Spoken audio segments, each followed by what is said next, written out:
Hey there, my name is Heather Feather. I am the owner of Rare Bird Medicine, and today's topic is applauded change.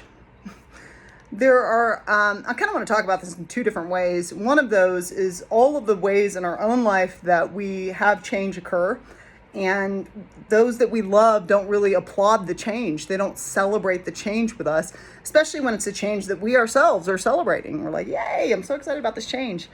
I've had that experience when I moved to California. I didn't feel that my family celebrated the change with me. I was super excited to move to California, and I had a lot of trials and tribulations there, to be certain.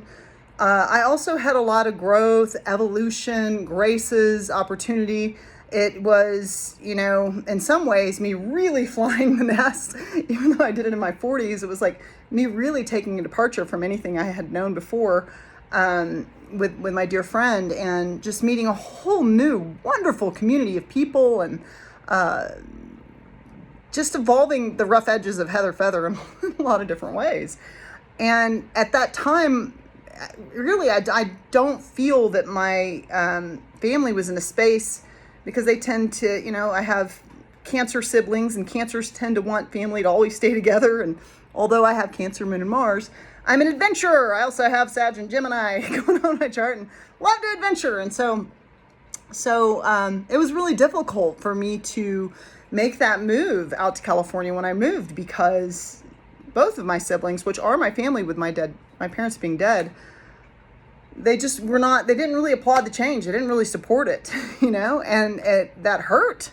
That was hard, because when we're going through a major change, it can be scary for us too, even if it is exciting and it is something that we celebrate. I see this in the trans community a lot, as I have a lot of friends that as they transition, they find that many people in their life don't celebrate the transition with them. And there's a reason we call dead naming a thing. Dead naming is a thing because when the person transitions and is complete with the transition, they are not that person. They're this new person. They're this new gender identification. They're potentially this new name. They're potentially these new pronouns. And going through that transition and that change and death are an equivalent in the universal symbology, in the tarot and dream symbology. Death usually symbolizes change. And so when somebody is transitioning, everyone in their life has to accept the death of the person that was. And that's hard. And that means grief has to be present. And a lot of people aren't ready to grieve, and they're not ready to experience the loss, and they're not ready to celebrate the transition. So a lot of people in the trans community may not get the applauded change that they want as they're going through a massive transition, and as they feel like they're stepping more into their authentic selves and becoming more of who they truly feel that they are. There may be a lot of loss of not getting great celebration around that change. And it's important to know, just in the same vein with my siblings didn't want to lose their Heather Feather sibling being a part of their little Cancerian nest in Texas. And that's really what kind of stirred up a lot of what was said to me during that move and since that move, And so I understand that, because I don't like being without my siblings either. They're in Texas now, I'm in New Mexico, and I miss them a bunch, especially during the holidays. And so the reason I want to talk about applauded change in this direction for a moment is because I think it's important for me. It's been important for me to remember that it's not necessary that they applaud my change, that it's okay that they felt grief around my change. It's okay that if I'm transitioning in some way or having some change in my life, like I'm moving to another state, and the people I love don't celebrate that with me, that's not necessarily a bad thing. It could mean that they really love having me there. It doesn't necessarily mean just pooping on you in your dreams, And I think the same can be said for those that are transitioning in this life. I've experienced through many, many conversations with many different friends a lot of pain and grief around, why don't my parents, why doesn't my sibling, why don't these people in my life get this? Why don't they support this transition? Well, because they're grieving, and what a grace that they loved so much the person that you were, that it's hard for them to let that go, to open up and accept the person that you are becoming. And it can happen in goofy ways. I love to shave my head. Why? It feels good to rub. It uses less hair product. It takes less time to dry. I could just like list a bajillion reasons. Like, I love it. And I've always had a lot of resistance from men specifically. When I've dated women, they don't tend to mind, but men are always like, oh, you're going to shave your head. Oh, I was hoping you grow it long. Like a lot of attachment to a woman being feminine because she has long hair. And I really don't believe that my femininity comes from my hair. I don't have fake eyelashes. I don't have fake nails. I don't have extensions. This is all of Heather. And I like to have a little bit less up top. You know what I mean? Like, I don't know. And so it's like, I don't think that affects my capacity to be feminine, because I don't see physicality as the defining factor of femininity. To me, femininity is an essence, it's an energy, it's a quality, a quintessence of receptivity, of nurturing and care, and the capacity to be a generous listener. And so it can even happen in little ways where people don't, you change your hair and people don't applaud the change, or like, oh, that's weird, I don't like that, or like, oh, I was hoping you'd grow it long. Well, why don't you grow your hair long if you like long hair so much? You know what I mean? Let's go ahead and let me do what I want to do with my head. Thank you, bless you, good. So it's weird though, when people don't, whether it be a small thing like your hair, a big thing like moving, or an even bigger thing like becoming who you authentically know yourself to be, it can be painful sometimes to have people not receive well your change. My ex-boyfriend is now dating someone new, and I'm really doing my level best to applaud that change for him and to tell him I'm so glad that this transition of our breakup is easier for you because you have someone to call now at night, someone to kiss, someone else to think about, some other place to put your attention. And I like to keep honesty present in the room, and we were just having a conversation. He's like, yes, it's all blessings, we all feel good. And I was like, no, I have a lot of sadness, and this is difficult for me because I don't have someone else I'm directing my attention to. And that is of my own choosing right now. I'm just taking it in. But it's okay. We don't have to feel the same. And that doesn't mean that I don't applaud your change. I'm glad that this is a graceful transition for you. I'm glad you have something new in your life. You are an amazing man and certainly super deserving of it. And I think that's awesome. And I'm not necessarily in the same place you are. You know what I mean? I can applaud your change and still be honest about where I am. I'm not going to lie.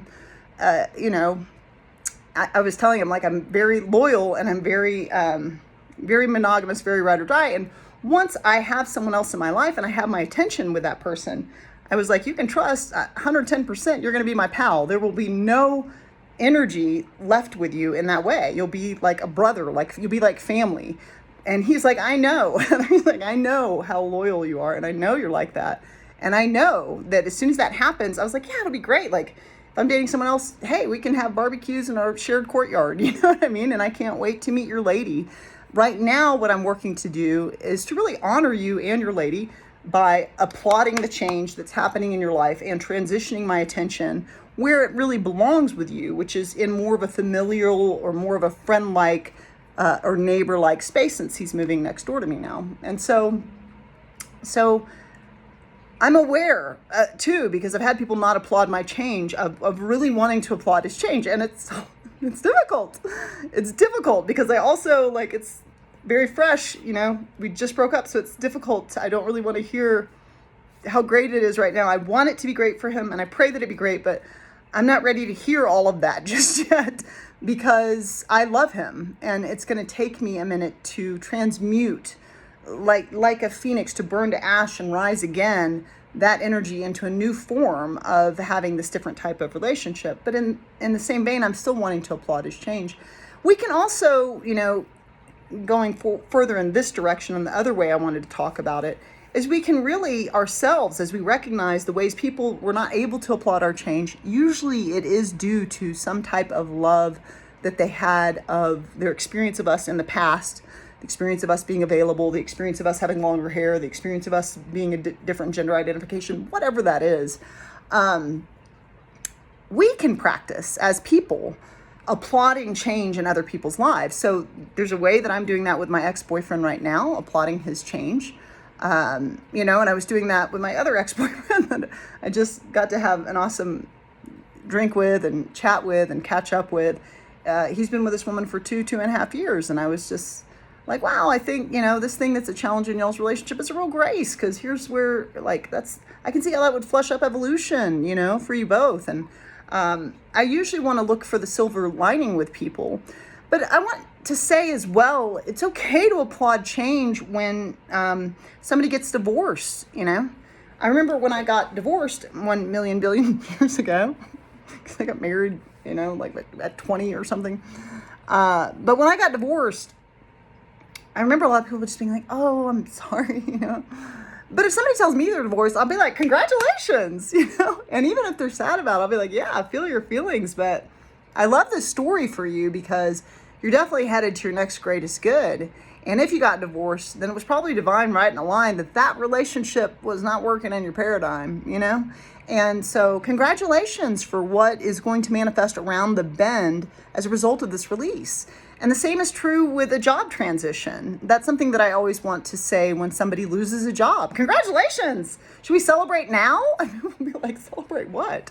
Your next job, your next greatest good that is obviously coming in because the universe loves to fill a vacuum and you just created a vacuum in your life, And so I have been looking at the shore since Manny and I broke up. There's a component of wanting for me to evaluate the past. I try to be really candid about that here of what are Heather's foibles. I'm sure there's those that I don't see. May I see them and be a more and more evolved and gracious partner to any beloved or any hand that I hold in this life.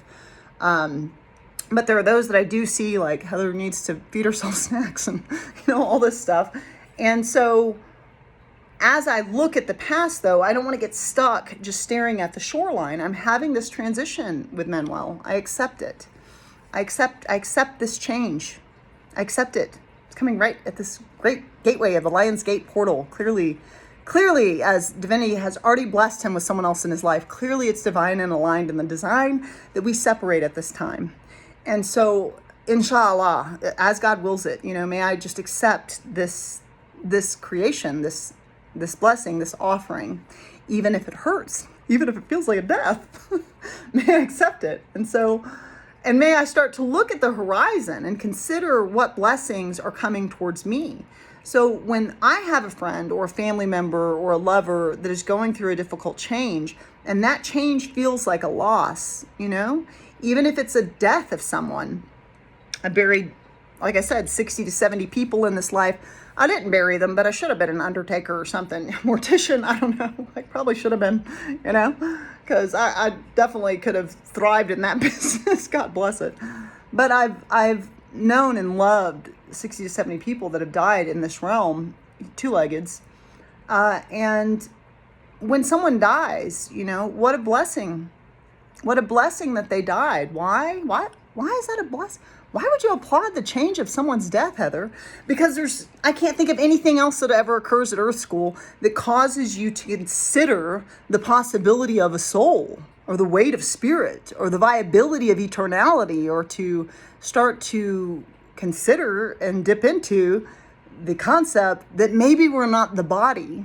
If you get to look at enough dead bodies in this life, and Heather Feather certainly has, I've seen lots of dead folks. When you look at a dead body, you just go, wow, that is a shell. Every time it happens for me, it's like, oh my God, that's a shell of this entire animation, of this entire matrix of a being that I dearly love, that is clearly not there. And you just really witness it as a flesh costume. If you're a Heather Feather, at least you do. So what a grace, I applaud this change of this transition. You're sad, cry with me, sit with me, I'll hold you. You can cry, come here, let me hold you while you cry. I'm not trying to deny that it's sad or that you need to grieve or that it serves to cry, but also what a grace that Spirit would have you connect to it right now through this experience called quote unquote loss, and have you evaluate the concept of eternality. Perhaps that is a possibility as well. And you can also celebrate your own change. So Heather's working to celebrate this change, this great change that's happening in her life, and just really considering what may be around the bend, what wonderful, titillating, exciting person might be coming to hold my hand, and how exciting, and how can I ready myself and better myself to be prepared to be with them. You can always subscribe to Rare Bird Medicine on YouTube, like and comment there. I always love your thoughts, and Be Magical is starting September 5th. You can go to rearwardmedicine.com, click on the classes link. I'd love to have you join us there. I'm Win.